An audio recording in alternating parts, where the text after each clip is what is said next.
Welcome back to the Resistance broadcast, everybody. I'm John. How are you? Thanks so much for joining us today. It is our news show, and we have a lot to talk about in the galaxy far, far away, from updates on the Rise of Skywalker, look back on the Rise of Skywalker, and then also a lot of other interesting things that may be in our future. So with me, as always, is James and Lacey. Guys, the Rise of Skywalker, massive failure at the box office. Only in the $1 billion range. Thoughts? I mean, the first one did like 2, so this is just downhill. You know what I mean? What did they say? Yeah. Downward trajectory, you know? It's just not a What good is sign. this right now? What is going on? He's just complimenting the success of the box office in a very contrarian way. Tongue-in-cheek, yeah. Ah. In other words, there's a lot of people out there who may even write for big publications, who have certain narratives and certain agendas, who are trying to paint the movie as a failure, and I am making fun of them by being sarcastic. So I got that, and I was making my part of the joke that I said, "What are you talking about?" And you're like, "Oh, it actually made." Well, so you were being a part of it. You called me out there? last week for saying something that sounded so serious. I believed you. Yeah. Yeah, I was like, I think she honestly just doesn't get what's going on right now. Yeah. So that was awkward. $1 billion. Yeah, $1 billion. So by I don't know. $1 billion. I think by the end of this movie's run, the guy who does the art books, Phil Shostak, thinks that it's going to pass Rogue One. I don't know that it will, but it's going to at least finish top 15 of all time in the U.S., and that's the biggest thing with Star Wars movies is U.S. because it's not a big foreign presence. And it's one of 45 movies to pass $1 billion ever. So I wouldn't, using it to compare it to, TFA is ridiculous. And anyone out there like rooting for the movie to not do well because it didn't do what you wanted, and you consider yourself a Star Wars fan, that's not a good way to go, especially if you want to claim that you're a positive person. So if you don't like a movie... I'm just going to say, how is that a thing? How is that a thing that you're like, I'm a Star Wars fan, and then you're like, haha, it's failing. Yeah, that's the thing. Like, if you don't like... Say you don't like the movie, right? Don't root for it to not do well, though, because you want more Star Wars movies to be made, right? You want more Star Wars stories to be told, right? So I don't get that. And don't call yourself a positive person, too, if you're going to go and do that.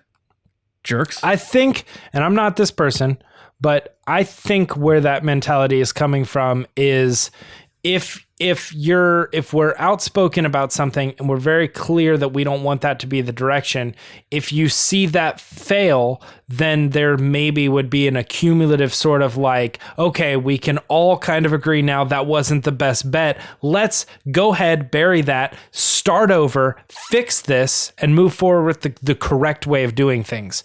So I think the celebration of seeing something fail comes with the possibility of like, watching it burn so that we can rebuild something from the ashes of that. I don't know.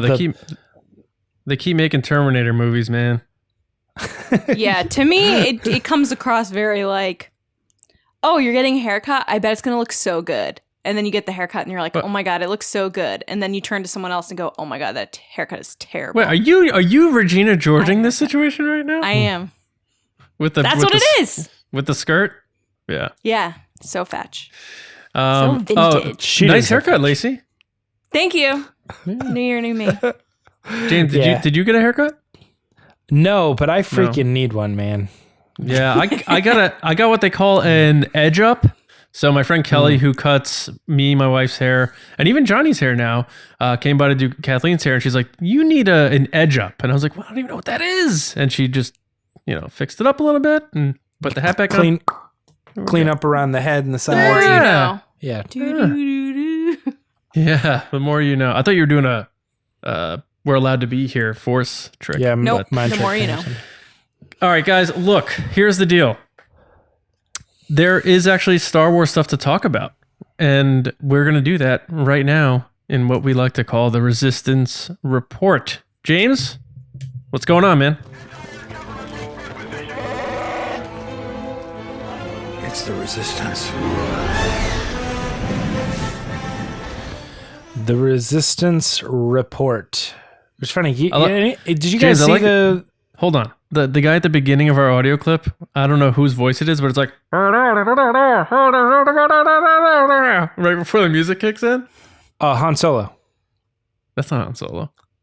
The guy on the radio. You know who I'm talking about. He says, it's the Resistance. Look at that That's look Han on your Solo. face. I know you know what I'm saying, so just stop it. Did any of you check out the Amazon Prime, the report, the torture report? No. No? Okay. Wait, yet. the movie. I think everybody's like, yeah. I think everybody's going I've seen it. for Marriage Story right now, and no one's checking out the report. I've seen the report. It's but I pretty hear it is good. Okay. Yeah. It's just kind of cute because the Resistance report, it's kind of like First Order report, you know. When I was a kid, I used to have to write book reports. Any other reports we want to talk about? What is that? What's a book report? You guys are all over the place. Let's. We are all over the place. All right. Well, let's just talk about this. So, The Rise of Skywalker is out in theaters now, but surprisingly, they're already starting to push the home release of these things. You're starting to see things that have to do with like the Blu-rays and the DVDs and the digital versions and stuff. So I think we put together, kind of Star Wars Newsnet put together kind of a accumulation of what we're starting to see, which were, the Walmarts and the Targets and the other things like that as far as these things coming out. So let's just take a second and talk about them. John, you actually kind of were putting this thing together. What are your thoughts on the covers, and are you excited? What are you going to be buying? Let's go with that.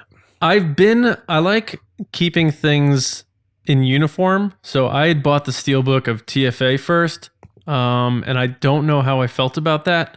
But because I did, I had to do that for TLJ. And obviously I'm going to do that for this one. So I'm looking at that Best Buy exclusive Kylo Ren, the blue and the red, kind of like the light and the dark sort of split in the rain, even though he has his mask on the Death Star. And people are like, that wasn't in the movie. I'm like, it's just the cover. Luke Skywalker also wasn't ripped with his shirt off in in A New Hope with Leia by his leg, like I'm your woman, and turns out they're siblings. So scene. everyone, it's in the Trevorrow cut. So I'm going Steelbook. The other thing though, I think I may have figured out the release date because Walmart accidentally has if you pre-order your shipment date on there, which is Friday, April 17th, and it says it ships out Monday, April 13th, and Blu-rays and movies have since the dawn of time always come out on Tuesdays. So I'm pretty sure that this thing is going to be coming out on April 14th, Tuesday, which means the digital folks out there, like a James Baney or what have you, are looking at March 31st for your digital release. And then for the Disney Plus folks out there, I'm thinking they're going to wait a bit so that all of us suckers buy our physical media and download it because we can't wait for the streaming. And then like in June or May or whatever, they're going to pop it on Disney Plus once everybody buys up the DVDs and Blu-rays and funds future projects like Solo 2 and stuff like that, and Taika Waititi's movie, which is confirmed, and all that sort of stuff. So but the short answer, Blu-ray, Steelbook, Best Buy, and I think April 14th is your Blu-ray date. Yeah, I think those are pretty good though, although I did read on the internet, John, that the JJ cut is coming sooner than you think. It's in theaters right now. Yeah. Lacey, what do you think about the covers? Anyone stick out to you?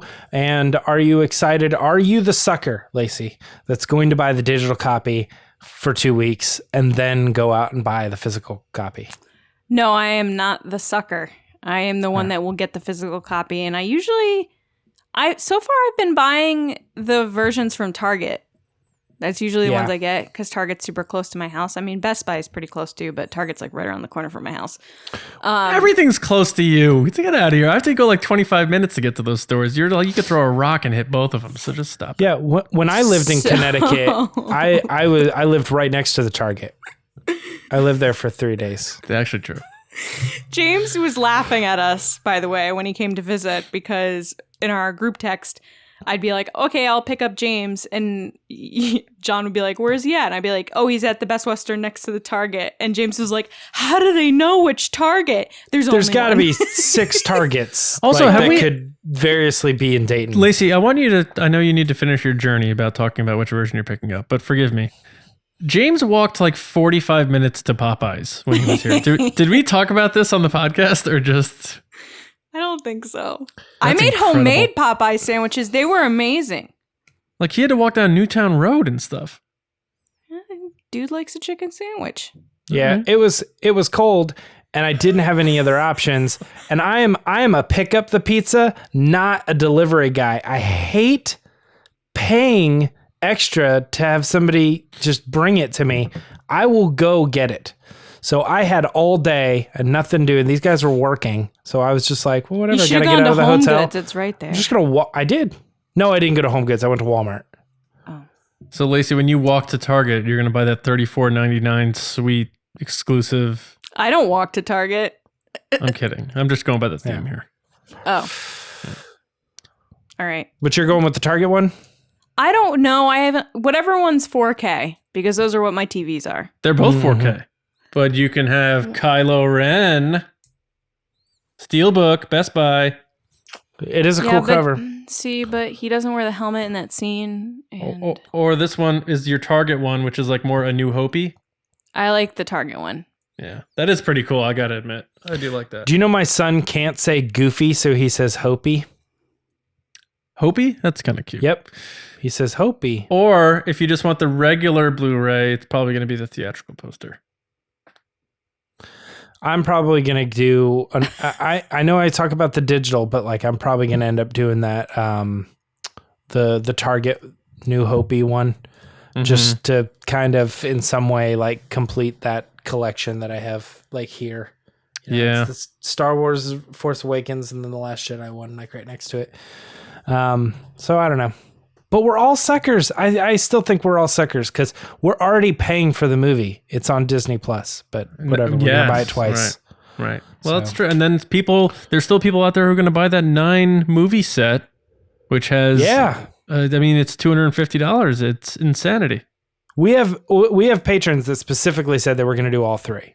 I'm buying the digital, I'm buying the physical copy, and then I'm also buying the collection. And I have Disney Plus, so Crazy that's even town. 4. So yeah, it's nuts. Well, hey, John, you mentioned it really quick, and since it was kind of a late breaking story, let's talk real quick about that Taika Waititi thing.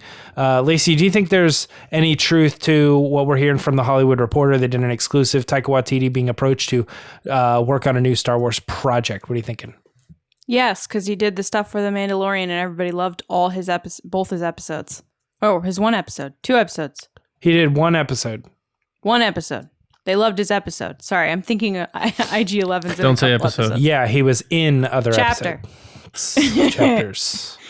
No, he was one of the names that came up when we talked like months ago about what directors we'd want to see. And I said, I love Ragnarok. I would say that's one of my favorite, if not the favorite Marvel movie is Ragnarok. I loved it.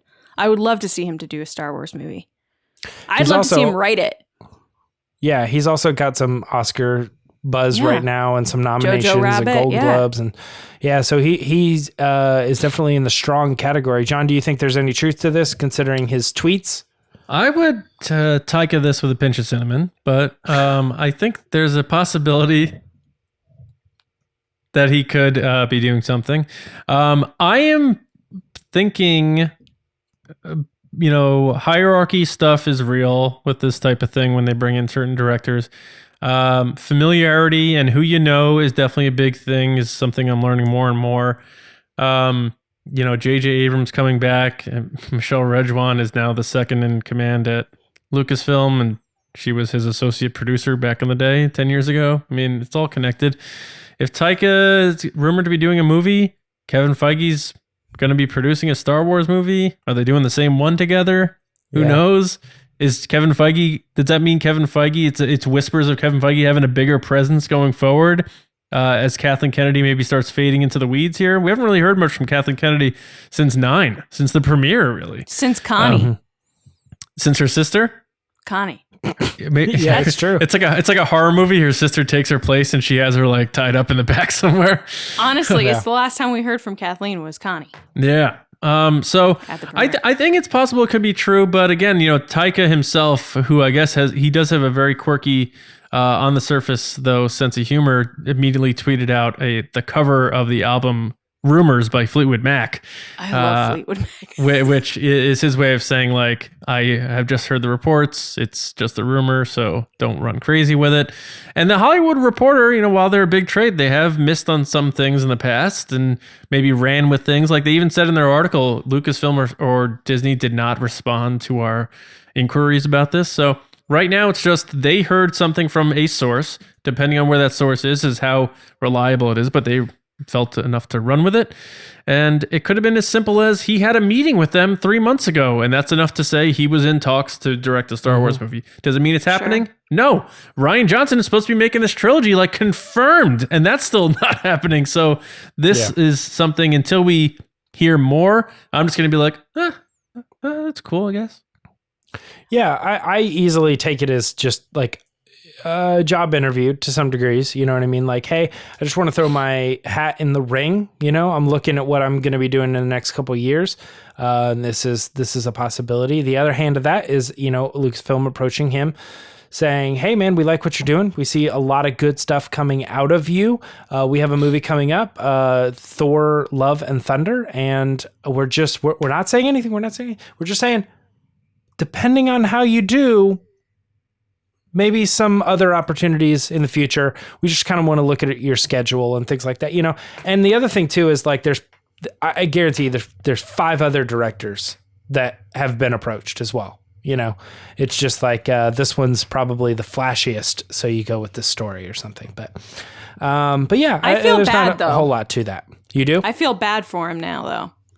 Cause you know, leading into Oscars in February, that's all people are going to ask him about. He has a movie up for an Oscar. Supposedly it was amazing. I haven't seen it yet. And it's like top quality. He's in it. He wrote it. He directed it. All they're going to ask is, so I heard you could be doing a Star Wars movie, because that gets the click. I feel so sorry for him that he has to then take the attention away from his own project to answer those questions. He's the kind of guy that answers like Adam Driver, sort of. He's like, oh, yes, bananas. You know, and you're like, Ewan McGregor somewhere. Anything out of him. Ewan McGregor somewhere like that Antonio Banderas gif, like, yeah, like my secret's out now, like, finally. Yeah, I'm not the one badgered anymore. Yeah, exactly.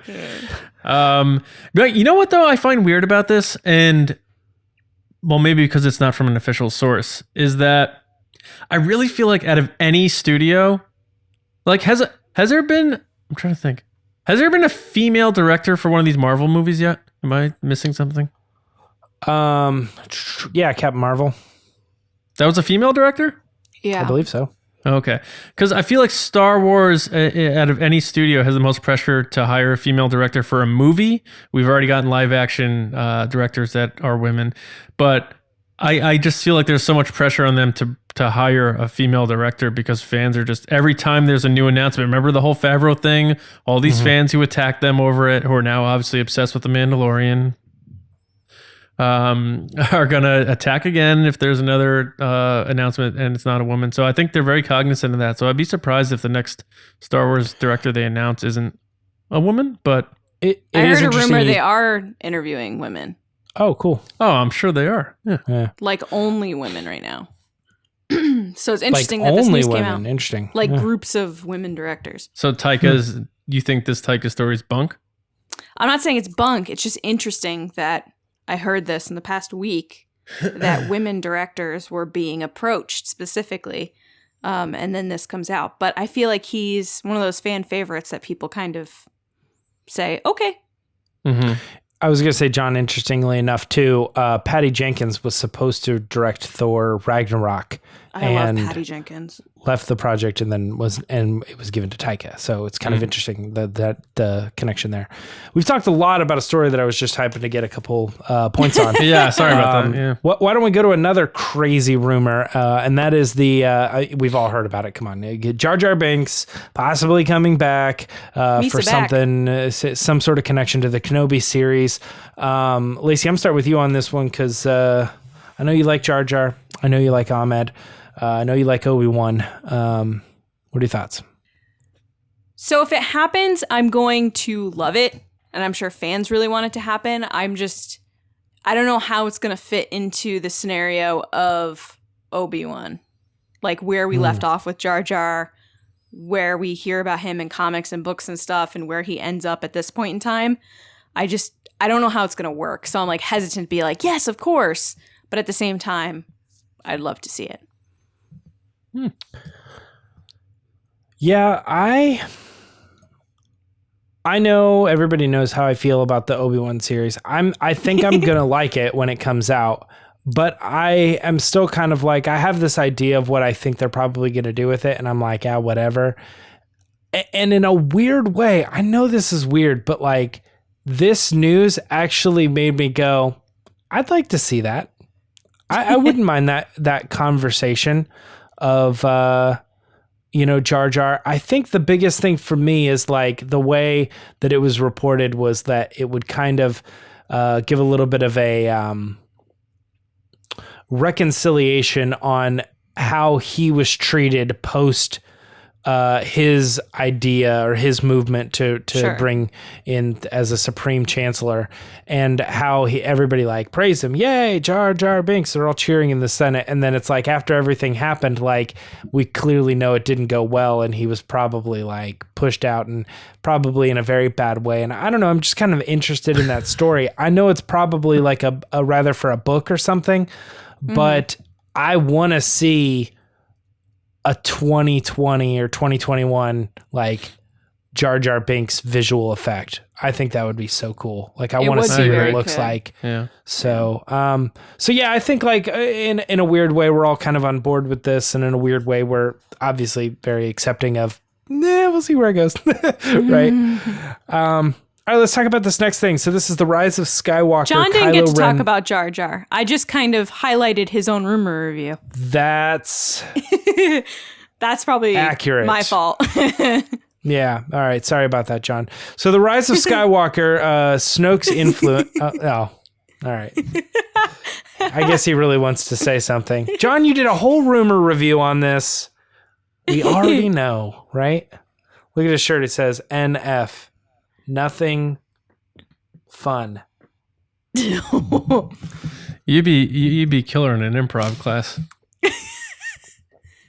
Yes. And? So I think, go check out my rumor review on our channel. But I agree with you, James, about the special effects, though he still needs to look close to how he looked. Like it'd be weird if all of a sudden it's like, wow, that's a way different looking Jar Jar. But I think it's going to be brief. As I said in my rumor review, I think maybe a scene or two. I think this may mean, because I don't think Jar Jar is going to Tatooine for any reason. So I think this may mean that Kenobi's going to Naboo. Yep. I got that too. But I also think it's kind of a way to make up for at least book fans. Movie fans think the last time they saw Jar Jar was episode 3. Book fans saw him as some kind of street peddler sort of thing, court jester or whatever, street jokester in Aftermath, one of those Aftermath He books. also adopts a child, though. We can't forget the heart of Jar Jar. Mm-hmm. But my point is, I guess they want to see him in a better light, maybe see that he's doing better, and it's years, better times, I guess, for him in a certain way. But I think it'll be a scene or two, nothing more, and that'll pretty much be that. So I don't think it's going to be anything like he's going to be like Baby Yoda following Mandalorian around. I think it's just going to be, there's Jar Jar, kind of like when we see other cameos in Star Wars where it's very brief, like Harrison Ford in Episode 9 and that sort of thing. It'll be, there's Ahmed Best, he's back, that's great, we love him, we're so proud of him, it's a heartwarming feeling, and then Kenobi moves along. It was great seeing you, Jar Jar, and that's it. It was good seeing you, Jar Jar. All right, I'm going to leave now.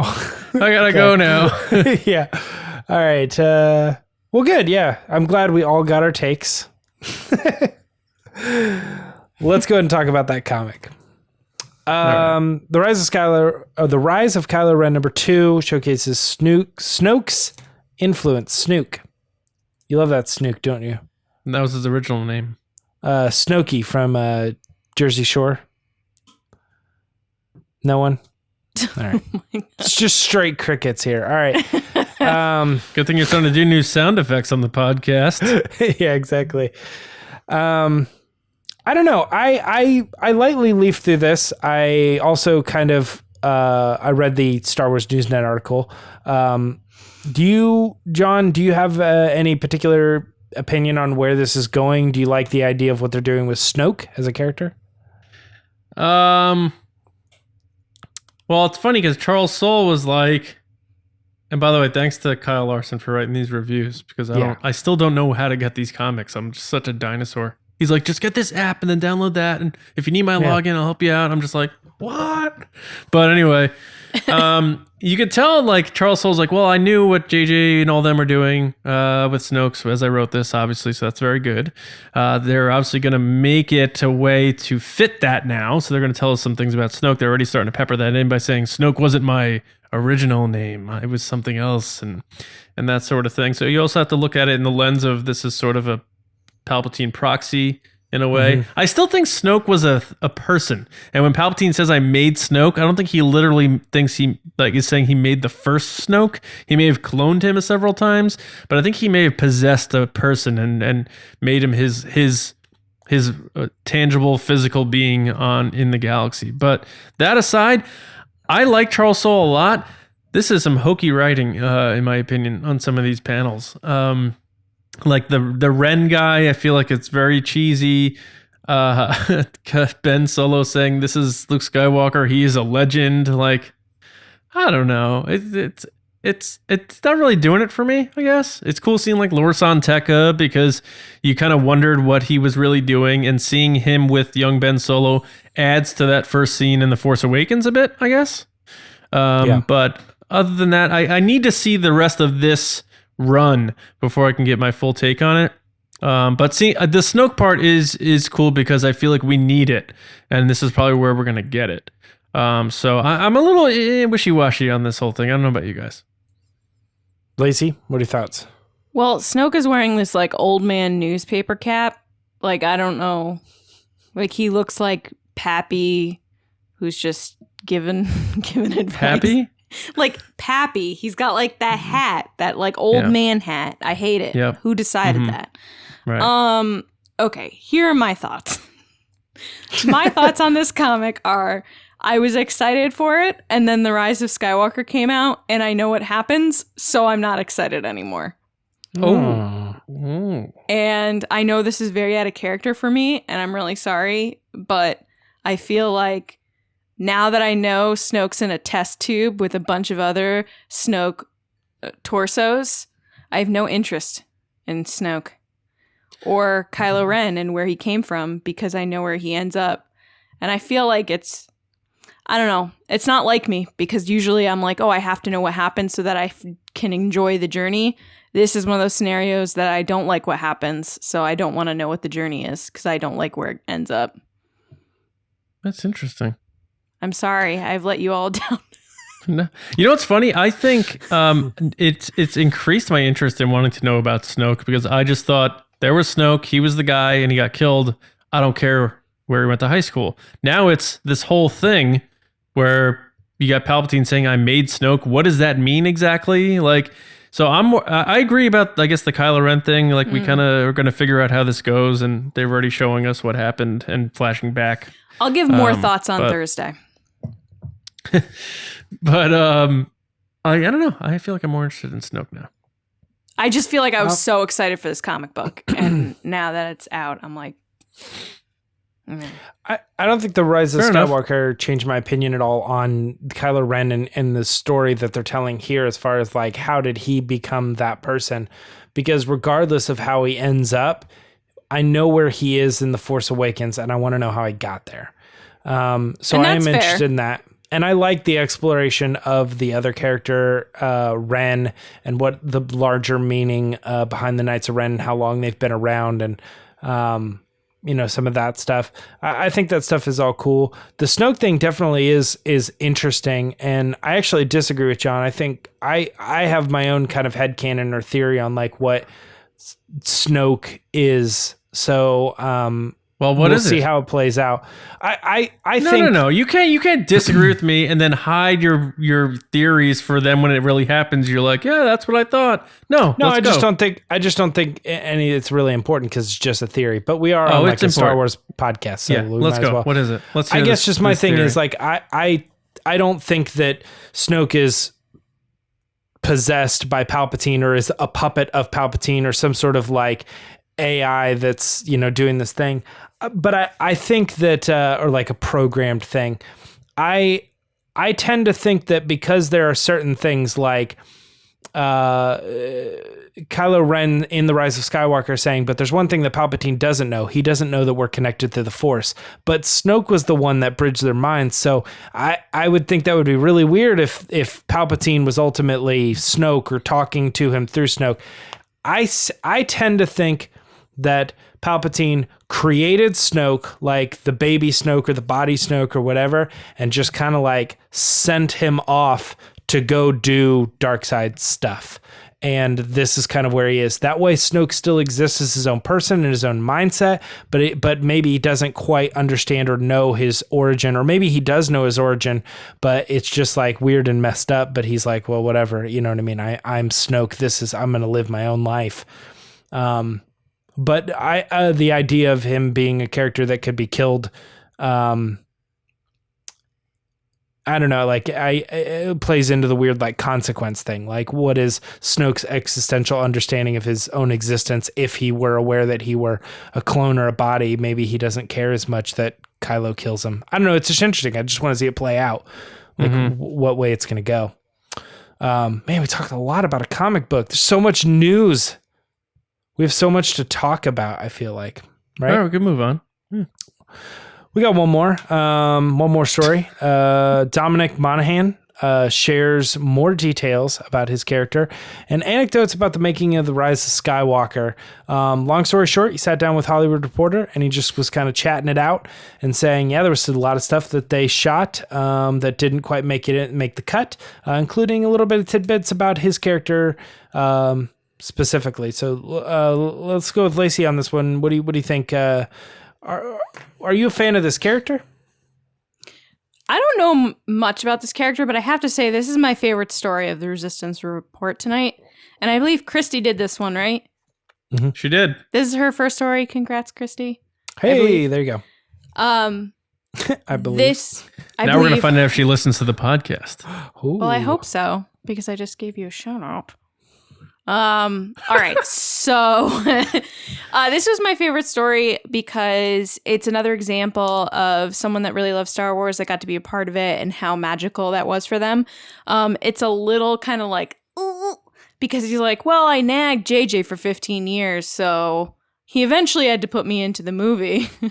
So that was kind of weird, but my favorite part was when he spoke about his interactions with being a Star Wars fan. So him asking Jonas to keep the suit on so that he could give Chewie a hug, and him getting to put his forehead to R2-D2 and like whispering things to him and living out his childhood dream. That's the stuff that I love. Those are the things that I connect with. So I'm all about it. This character, he's a code breaker. I just had flashbacks to DJ and I was just like, oh, I hate that character. So character, meh. Dominic as a person and a Star Wars fan, yes. John? Yeah, I liked those stories too, Lacey, about on set. And he said that he loved that JJ kept it very light and he would have like Beastie Boys dance sessions in the middle of like big set takedowns and that sort of thing. With stormtroopers, yeah. Yeah, I do like this article, but it hurts me a little bit because I do like Dominic Monaghan, even in his small role in like that bad Wolverine movie where he plays the guy who can control the electricity and stuff. I thought he was great there, and he gets visited by Victor Creed and gets killed. I'm not a big Lord of the Rings fan, but I thought he was good there. Love Lord of the Rings. So I like the guy. But when I hear about Beaumont Kin and what his character does, like he is a codebreaker, but he's also a translator in a way. He knows like the history of Sith and that sort of thing. For a couple of reasons, I wish this was expanded upon more in the movie. One, because that's interesting. Like he can explain to a lot of people who may not know things like this is the deal. Like I can't believe this is happening. And they touch on it lightly in the movie. And every time he spoke about that stuff, I was like, I want to stay in this conversation right now. But they pull me away. Kind of like Maz with the lightsaber, who's the girl, and they pull you away. I wanted to keep hearing this guy talk about this stuff because it adds like a real element to the story to me. But the other reason is a lot of people who were upset about the Rose Tico role were like, he just gave this guy a role and those should have been Rose's lines. But if you understand more what this guy's job is, it's completely different from what Rose's job is. He is a decoder. He is a translator. He knows the history of these religions and stuff. He's an analyst, basically. Well, also he just a historian. He knows like the Sith, those ancient Sith secrets and dark side magic and blah, blah, blah. Whereas Rose is an engineer. Like, so you couldn't have just said, and it's very lazy to do that, but just been like, those are her lines. She should have been her lines. Two different characters. That's like saying Han Solo should have been saying Jedi stuff. So I wish they expanded upon that for that reason too. But I don't know. It's like you said, Lacey, it's a good fun article because he brings up, I love making of the movies type stuff. Me like too. Hearing that they had a good time doing it. And we've talked about this on the podcast, whether you like the movie or not, the amount of time and heart and energy with thousands of people that are involved in making these movies, and you get to see that they were at least enjoying it when it was being made and they didn't know whether it would be backlashed or not by some fans. I like hearing that they were frozen in time, having a great time doing it, and no one could take that from that experience. So all in all, good stuff. Good stuff for me. It's funny you bring up his character, like being a historian and analyst and stuff, because if you think about it in the movie, at the end, first of all, in the battle scene, it's like him and Rose running in this battle, and yet they're the ones that shouldn't be. Like, it was all hands on deck, which makes it that much more important. Yeah. But because they didn't go into his background, I remember I've seen it 3 times now. So the third time, I remember seeing that line again where he's sitting in the group where they're talking about how Palpatine is back. And he gives this list of stuff. He's like, clones, blah, blah, blah, dark science, the Sith. I remember watching it being like, how does he know that? Because they don't really explain what his role is. Yeah. So it's funny that this article, he's like got this whole background of who his character is, and we don't know that because it adds that much more weight to those lines of, oh, he knows what he's talking about. Because from my perspective, not knowing this going into the movie, I was just like, okay, this guy's got this line that was given to him, but why does he know about cloning and dark science? You know? That's true. Yeah. He does. He lists off this whole thing. And I remember when the first time he said it for the first screening that we went to, I remember in my head thinking, oh, so they just gave him, development, like just plot to say. Like how Poe was Captain Plot in TFA, where he's just listing off what happens next. It felt that way with him. But now that we get this interview where it explains who he is, you're like, oh, no, that's who his character is that would say that. But because we lose that, it doesn't ring as much. A couple things about Beaumont for me personally is I think coming out of the movie, my first thought is that should have been Maz's line, right? She would have the ability to have lived, her 900,000 years or whatever and be able to understand the Force. And hey, she's seen those eyes in so many different people, it's come in different forms, the Sith, the First Order, and stuff. It made sense that she would do that. But the longer I sat with it, I started to think, hey man, it's really hard to make a movie. And there's probably so many things that go like, oh man, we have this great character and we've written all these lines for him. We shot the scenes with him, and we're going to have to cut that other part that's totally irrelevant to him. Oh, wait, what? You were wearing the blue shirt in that scene? Yeah, sorry, those lines are going to have to get cut too, just because the continuity of some situation. So you ended up with this thing. The bigger thing to me is, so I'm kind of okay with it now.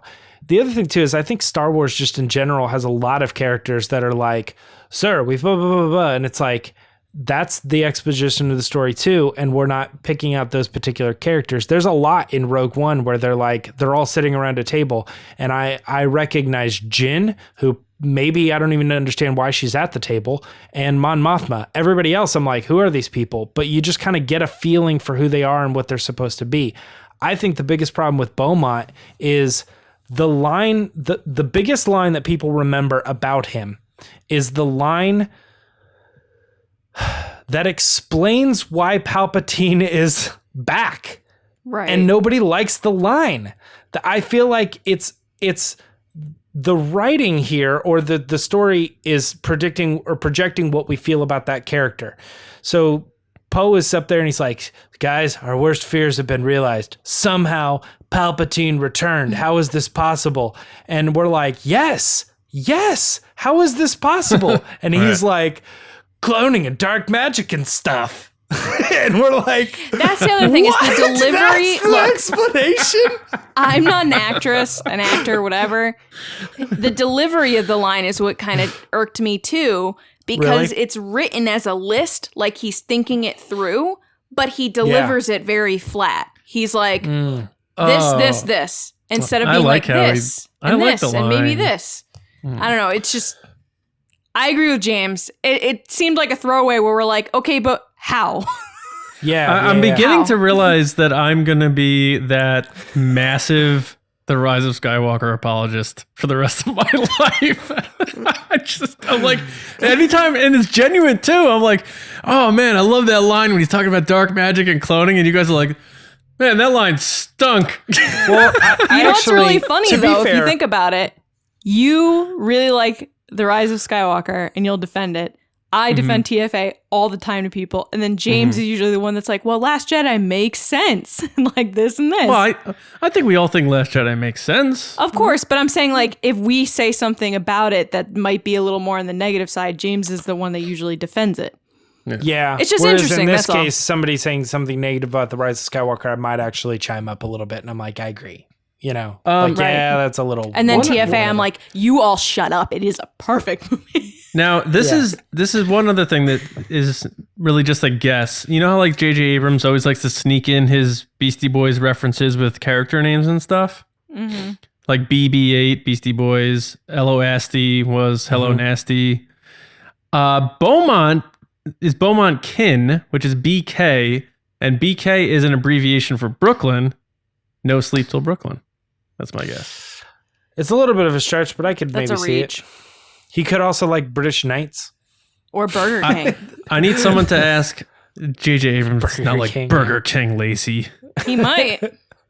No judgment. J.J. Abrams is a Wendy's guy, I bet. No way. Dominic, I've known you for 15 years now, and I just wanted to let you know I named your character after my favorite burger joint. You get those dollar Tony tacos. Stark would be proud. After you talk about dark science and cloning, go get yourself a $1 taco at Burger King. They have tacos at Burger King? Yeah, $1. Disgusting. Isn't that Taco Bell? Taco Bell has tacos. Isn't that Taco Bell who has tacos? Yeah. Lacey's also, I don't think that Taco top Bell has form a dollar tonight. taco. What are you talking about? Burger King has tacos. They have a $1 taco. Since think they when? might. I don't know, like a few months ago. James probably knows. He knows all the Jack fast in the food Box stuff. has tacos. James, does Burger King have a $1 taco? It sounds kind of familiar, but I I'm calling can't shenanigans. confirm. They have a breakfast burrito. Why did I just also do a weird voice for JJ when I didn't do my JJ voice? But Oh yeah. maybe it's time. Maybe I have to retire it now that it's over. Oh, I don't know. You just made a bunch of people upset by saying that. He'll Yeah. be back always. I definitely think there's some cool stuff in the visual dictionary too about Beaumont, and gives a little bit about. I still his have to get backstory. that. Is And then, is it good? It's fun to read through. Yeah. You know what? Hey man, I have spent the day trying to sort out Ochi, the character of Ochi. There's He was so the much. one that when we left the movie, you were like, but who is Ochi? No. That was the second time I saw it. The first time, I literally picked up on none of his story. Not one single aspect of it. I know, but I just remember you being like, but who is Ochi? Yeah, because I kept going to all these different review sites and people talking about the movie and stuff, and I'm like, who is this person that everybody's talking about? This doesn't make any sense. Who? What? The Ochi's ship? Who's Ochi? Right? I heard that And then there's I no had Palpatine pages in that visual dictionary. Actually, what's funny is there's kind of like 2 Ochi pages, and they don't picture him. He's not. They don't show a picture of him. There's 2 pages on the search for Ochi, and the big one is like, C-3PO. Who is Ochi? Yeah, I know. I'm still a little confused. I'm still a little confused about Ochi myself, but Yeah, we could have a bigger conversation about it. Maybe we'll do it as a Patreon thing or something like that. But his character just kind of is confusing to me. I don't know if he was hired by Palpatine, which everybody would say, yeah, of course. Or I don't know if he was like a Sith relic Jedi hunter who tracked down a Wayfinder, and everybody would be like, yeah, of course. Jedi Why was he on hunters. Pisana? Makes almost zero sense. Like, there's no reason for him to be on Pisana. But hey, we'll sort it out, right? We're fans. That's what we do. We make sense of it all. That is it, probably for the Resistance report. So before we get into Resistance transmissions, I just want to send it over to John real quick, do a quick little thing on our Thursday episode, what's coming up here. yeah, so you guys are probably wondering, how come you guys aren't talking about the Colin Trevorrow script? I mean, the main reason is we're going to be having John Roca as our first guest for 2020 on with us Thursday, where we're going to have, Thursday is our discussion episode, so we're going to spend a big chunk of time talking about the Colin Trevorrow script, comparing it to what we got with J.J. Abrams and Chris Terrio, how it relates to Star Wars history and patterns and things that connected, things that didn't, every possible way you can talk about the Colin Trevorrow drafts, from the first draft to the final draft, all that craziness. We're getting it all out on Thursday and hopefully never talking about it again, but we're all looking forward to doing that. So join us on Thursday for that. So we assumed some of you guys were probably going to ask questions about how come you guys didn't talk about it. It's been the big story. That's why. So you got to wait till Thursday for us to do that. Trying to pull up my show notes now, but that's pretty much that. So now we will... I know it's Monday. We usually do questions. Flip-flopping it on you guys. Doing a flip-flop. So we're going to send it over to Lacey right now for Resistance transmissions. Lacey? Hello. It is time for Resistance transmissions. Before we get into the transmissions, I bet you're wondering, Lacey and Roca in the same episode? How? You'll have to wait and see. How? How is that possible? You'll have to wait and see on Thursday. But until then, time for a crazy, wacky situation with Resistance transmissions. Okay. So the situation is... Why are you laughing? Just go. Oh. Wait. Is it? Do you want me to read the directions at the top? Yeah, but I mean, I thought you were going to. That's why I started laughing. Okay. This week wasn't as crazy and wacky as usual. Though some of you still brought funny answers, so we've worked it in. But this week's situation also involved a poll. So let's go over the results, then get your tweets. We asked you, will Luke and Leia's lightsaber be dug up in the future Star Wars movie? If so, by whom and why? This isn't funny at all. This isn't a crazy, wacky situation. I've been lied to. Keep going, Lacey. Keep going. Okay. You're doing great. Shut up. Sound it out. The answers are yes and no. So crazy. Yes was 58.2% and no was 41.8%. And then you wrote, for those of you who said yes, we asked you who will dig them up and why. First, the serious answers. Lacey's delivery of this whole Resistance transmission is just epic. It's like Beaumont Kin. Yeah. No, because I should be listing stuff out. Serious answers, funny answers. Okay. Polls. First is Babu Frick Villanueva at Cad Bane's Bounty, who said, if I had to guess, I'd say it'll be someone we don't know, preferably a non-human force sensitive well into the future, possibly Darkseid. Ooh. I'd love to see an alien lead a Star Wars film/films. Next is Rogue Squad 2 at Rogue_Squad 2, who said, I'm going with no. I think Rey used the kyber crystals from both their sabers to make hers. The Skywalker story is over and trying to move one side or the other. Rey achieved balance in having light dark side inside her bloodline. Value and power to the sabers is gone. Chris, how dare you? And next is... Well, real quick, too. There was a little bit of the, like, when she flicks, you see the blue and the green. And it's just a little bit unfortunate that the lightsaber she's bearing is Luke's blue lightsaber and not Luke's green lightsaber. Yeah. Because that story of, or that fan written, I think she used the kyber crystals of both of them to make hers. And for the first time, we get two kyber colors and they're like blending, creating a new color. That could be really cool. And it's represented in the flick. Oh, there's the green, there's the blue, and then it comes out yellow or gold. So it's like, that would be really cool, but it's not quite there because she's bearing Luke's blue. But it's whatever. Right. Justin Reed at Justin011691, who recently had a birthday. Happy birthday. Hey, happy Justin. birthday. Wow, happy birthday. Said either by accident or just some crazy Jedi fanatics in the future who are hunting down legacy Jedi relics, kind of like Palpatine was with Sith artifacts. Could be cool. I'm just thinking so about it's like General Ochi Grievous. with a metal, with like a metal detector, like out there. Ochi? Well, I was looking for someone who was hunting down relics. Yes. Yeah, but all right. And now for the humor answers. Wouldn't it be humorous answers? I don't know. Would it? Mr. I went to UConn for English. I have a master's degree, and I'll tell you every time I have a chance. you'd be really good in an improv class, John. Shut All up, right. superstar musician, billboard artist.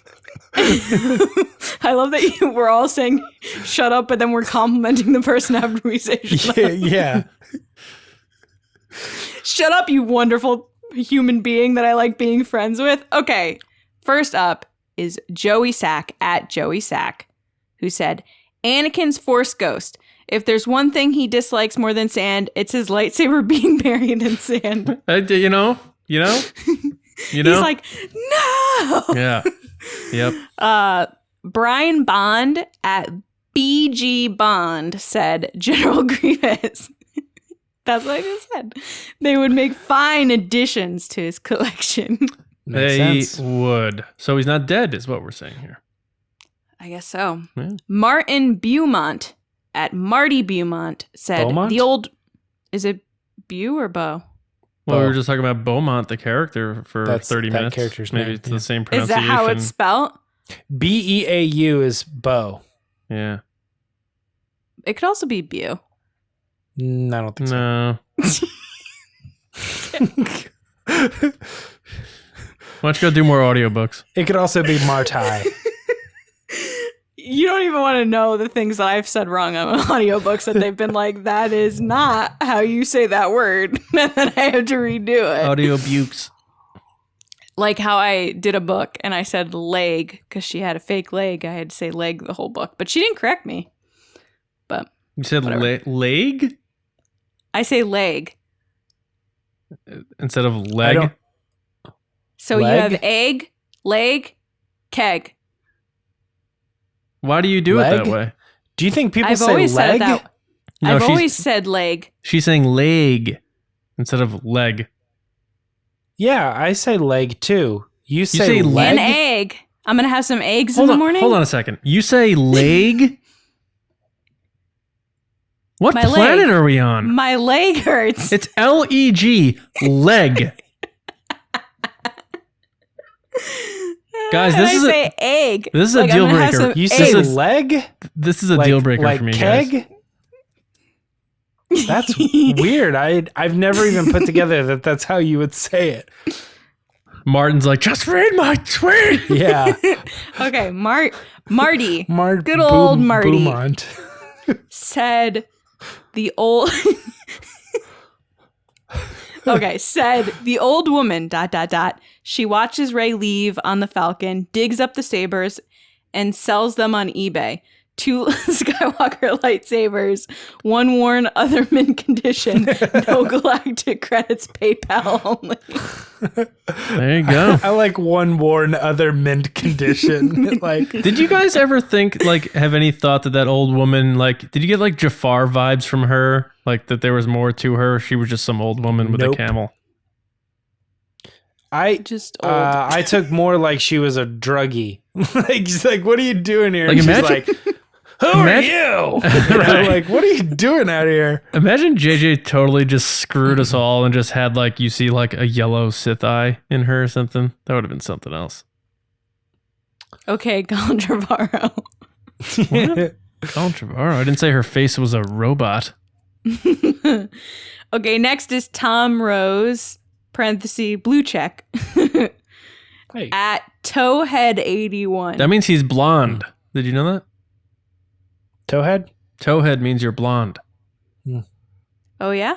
Yeah. And he's probably 39 years old this Yeah, I year. was going to say born in 81, probably. Good for you, Tom. And he Or wants to be graduated very... in 31 or and he- 81. Imagine him just be like, my favorite football player is number 81. Who's 81? Has nothing to do with his age. Aaron Hernandez? Yeah. Yikes. Or he likes Ale 81, the drink. Could. Or, oh, by the way, Tom wants to be verified on Twitter, apparently, because he's putting blue Yeah. check. Yeah, in his parentheses. All right, Tom, you're covered, buddy. I think we talked about everything about you. Are we good? Okay. He said, we know they won't be dug up by Claude. Hashtag no arms. Hashtag no arms is That's like, great. it's very like, you get it, right? Yeah. You get the That's joke? like, I said weeks ago, I was like, everyone was arguing about something on Twitter. So I was like, you know what? What character do you want to get punched in the face? Everyone said Claude. And I was like, you're all cheaters. I said Claude, and then everyone's like, No. wow, that's brilliant. No, you weren't the only one. Someone else said it before you. First. John's going to say, but he's the first, yeah. He wasn't the first. I'm always the first. And last but not least is Andrew Ward at that Andrew Ward. Oh, Not this one, right. that one. Mm-hmm. Beaumont He's- Ward? No. Oh. He said, I will be, or not I will be. They will be found. Imagine if he was like, I will be found. Right. They will be found by Indiana Jones in Indiana Jones and the Lost Lightsabers. I would watch that movie. 10 out of 10. Dun-dun-dun. I think I'd watch that. That means Indiana Jones has to do space travel, but, you know. I mean, he was in Aliens and with aliens and stuff in the last one. They show the whole galaxy and then like redline it like he like hits tattoo or hits Dude! like Coruscant and then bounces off. How did I not just make that connection? When Kylo Ren does the Wayfinder, they do that. That's a nod to Indiana Jones. When they show the red line. Dun-dun-dun. No, seriously. That's awesome. They show a red line? When they That show when he's they show inside the going. Wayfinder in the path, and then they turn that into his ship going across the stars. Yes. Easter Wait, egg. I thought Rey was the one that showed the red line and then they cut to her in the X-Wing. Beginning of the movie. The beginning of the movie. The beginning of Kylo the movie. Ren going to Exegol. You should watch the movie. It's good. Yeah. All right. It's really Well, good. This has been fun. Serious and fun. If you want to be on the show, follow us on Twitter at RBATSWNN. And every week, John usually puts up a crazy, wacky situation. And you guys answer. Mm-hmm. And then I read them. Yep. And that's it. That's how it works. it. Yeah. It's a little different this week. A little different. Back think we to can you, adapt. John. Thanks. 58% of people think those things are getting dug up, though, guys. What do you guys think, by the way? No. Nothing? You're just going to stonewall me again? I only have 2 options. I say yes or no. What'd you say? I Are said they going nah. to get dug up? Oh. No. All right. I say yes. All right. Thanks to everybody who is listening and watching, being a part of the Resistance. Thanks for joining us in the base today. We had a great time. A lot of news stories, and that's proof that we're going to have a lot more to talk about because, as you just saw, right before we recorded, a rumor came out via The Hollywood Reporter that Taika Waititi might be in talks to direct the Star Wars movie. So you never know when all these rumors are going to come up. We're always going to talk about them. So lots to talk about every week here. So make sure you are subscribed to us if you haven't yet, and that is Apple Podcasts, SoundCloud, Spotify, YouTube, or any other platform that you prefer your podcasts on. And share us with a friend. We've seen a lot of growth, not only on our YouTube channel, but all our other platforms as well. And we know that's thanks to all of you sharing us with people. Even on Twitter, we see people saying, go listen to TRB, go listen to the Resistance broadcast, and we really appreciate it. Please keep that going. It means a lot to us. Thank you so much. Make sure you guys are also going to StarWarsNewsNet.com every day for your latest Star Wars news, reviews, editorials, information, and more. I want to thank our patrons over at patreon.com/Resistance Broadcast. We are on the teeter, sort of, don't want to, knock on wood, don't want to chance it here, that we're passing our next goal, which would be my dream, which means we'd be doing a commentary for The Empire Strikes Back. So I want to thank all of you for all of your support. If you do want to support us beyond Lacey, stop. I'm going to thank the generals. If you want to thank us, geez Louise, if you want to support us and want more of us beyond every Monday and Thursday, head over to patreon.com/Resistance Broadcast. 5 tiers starting at $2 a month. Every tier has more benefits, perks, stuff like that. So check them out and find which one's best for you and join us. If not, that's okay too. But I do want to handing out a lot of salutes tonight. I do want to send out a special thank you to our generals over on Patreon. That's Carmelo, aka a Grey Jedi, Brian Shalito, Andrew Staley, Neil Lowry, Jeremy Myers, Neil Shaw, David Probus, John Reese, JG Kars, Seth Keim, Micah Harrison, Tampa Movie Guy, Michael Gaines, our newest general, and of course, Val Trichkov. Thank you all so much, generals, for all of your support. We really couldn't do it without you. And as you notice, we're putting up more content on our YouTube channel. Again, that's thanks to all of our patrons. So thank you so much.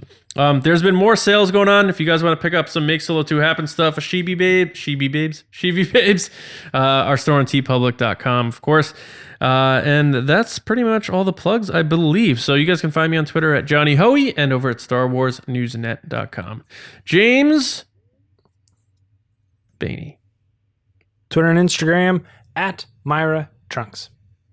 Yeah, this is the year I think you're going to get James Baney, by the way. No. Right. He still tweets. Yeah, we'll get him. We'll let's keep reporting him until he gets suspended. Imagine we told people to report that guy. Oh my gosh. Oh boy. Lacey, how about you? People can find me on Twitter and Instagram at Lacey Gilleran. Beaumont Kent. Kin. What? Clark Kent? Beaumont Kin. All right. The character we were just talking about. All right, guys. So as we said before, we'll see you on Thursday. We're going to have John Roca on to talk about the crazy, wacky Colin Trevorrow scripts. So enjoy your weeks, and we'll see you on Thursday morning when the base opens right here on the Resistance broadcast. See you around, kids.